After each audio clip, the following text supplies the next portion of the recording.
दोस्तों, किसी के साथ दोस्ती करने से पहले अपने को 100 बार सोचना चाहिए।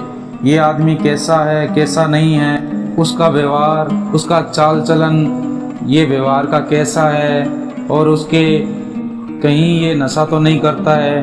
तो दोस्तों, कई बार अपने जीवन में ऐसी परिस्थिति आ जाती है कि अपने किसी के साथ दोस्ती करते हैं और कुछ भी नहीं सोचना चाहते हैं। तो दोस्तों, आज एक संगति का असर, ये एक अपने पास कहानी है जो अपने को आज इसमें देखने वाले को इस संगति का असर कैसे होता है।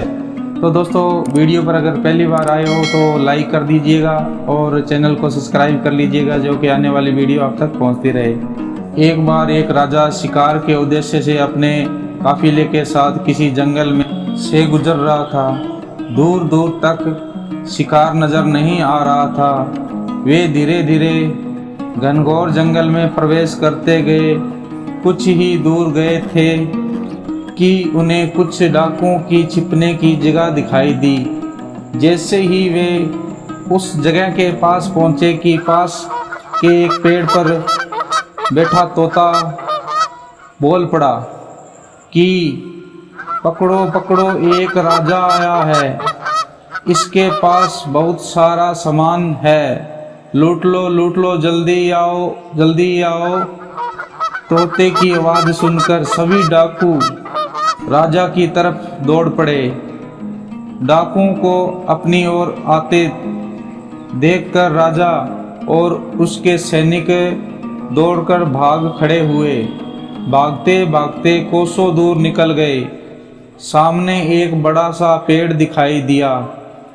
कुछ देर सुस्ताने के लिए उस पेड़ के पास चले गए। जैसे ही पेड़ के पास पहुंचे कि उस पेड़ पर एक तोता फिर बोल पड़ा, आओ आओ राजन, आओ राजन, हमारे साधु महात्मा की कुटिया में आपका स्वागत है।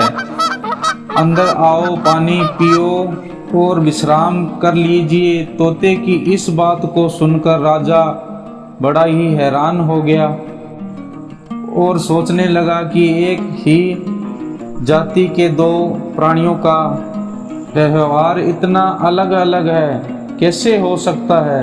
राजा को कुछ समझ नहीं आ रहा था। वह तोते की बात मानकर अंदर साधु की कुटिया की ओर चला गया। साधु महात्मा को प्रणाम कर उसके पास बैठ गया और अपनी सारी कहानी और फिर धीरे से पूछा, ऋषिवर, इन दिनों तोतों के व्यवहार में आखिर इतना अंतर क्यों है।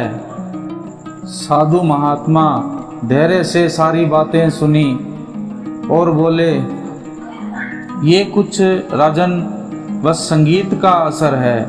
डाकुओं के साथ रहकर तोता भी डाकुओं की भाषा और व्यवहार करने लगा है और उनकी ही भाषा बोलने लगा है।